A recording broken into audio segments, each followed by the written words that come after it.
Ayan mga boss, meron tayong dalawang ZX-10R dito.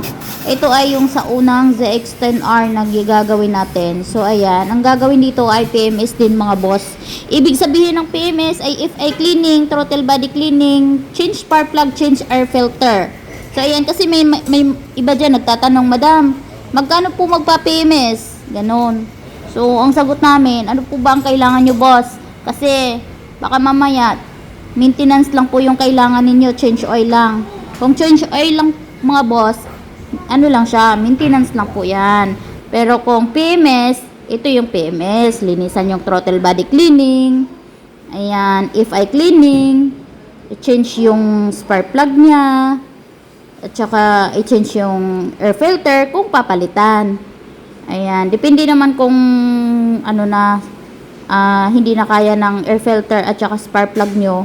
Depende yan sa ano kung papalitan o hindi. So ito yung throttle niya mga boss.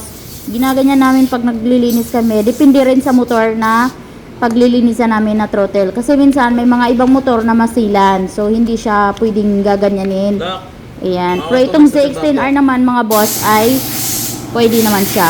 So ayan, ito yung spark plug niya. Nakita nyo, sunog na siya. Ayan.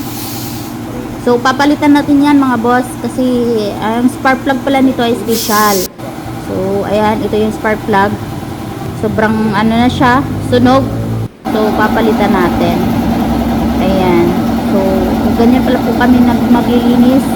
Ililinis namin kahit ano, kalooban yan. Depende naman din sa mga request ng customer.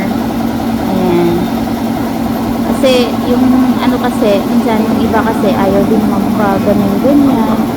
Ayan, minsan may mga customer na mga masisilan. So ayan mga boss, ito yung spark plug na ipapalit natin. Ayan.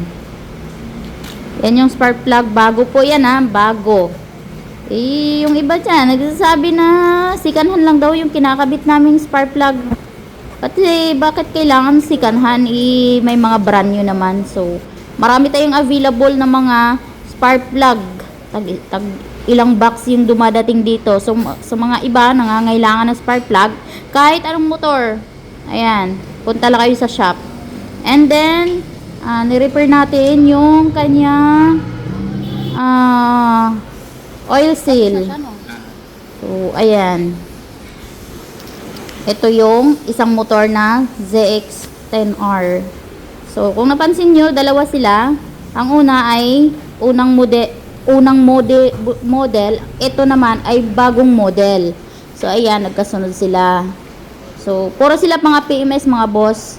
Ayan, sa mga gusto namang mag-inquire, ayan, message lang kayo sa page. Meron din po kami mga home service, mga boss. Message lang po kayo. Ayan, thank you so much po.